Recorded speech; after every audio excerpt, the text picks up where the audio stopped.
সবাই টাকা দে, মদ লিয়ে আসি। মদ খেতে আর ভাল লাগছে না বুঝলি, কালকে এই মদ খেয়েছি। তোরা খা, আমি ঘর চললাম। তাহলে তুই দে। হ্যাঁ মা, হ্যাঁ হ্যাঁ, আমি গ্যাসটা এখনই দিচ্ছি, তুমি বলতে ভুলে গেছিলাম। হ্যাঁ ওটা আমি এখনই এনে দিছি। তাহলে তুই কিছু দে, আমি কিছু দিই, দুজনা বসে মদ খাবো। না না, আমি ভুলে গেছিলাম, আজকে আমার শ্বশুর বাড়ি থেকে লোক আসবে আমার বিয়ে ঠিক করতে। এবার তুই বুঝতেই পারছিস, আমি যদি এখন মদ খেয়ে ঘর ঢুকি তাহলে আমাকে শ্বশুর বাড়ির লোক ছোট লোক ভাববে। মদ খাওয়া হবে না আমার এখন। শালা কিপটে চুদাগুলো। বেশ ঠিক আছে, আমি মদ খাবো। ভাই না, মদ চাললে হবে না, মদ মাঝে মাঝে খাওয়া ভালো।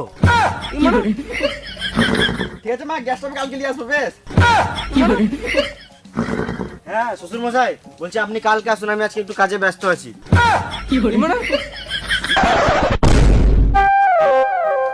শালা মামুনি গুলো টাকার বেলায় নাই, মদ খাবার বেলায় সবাই।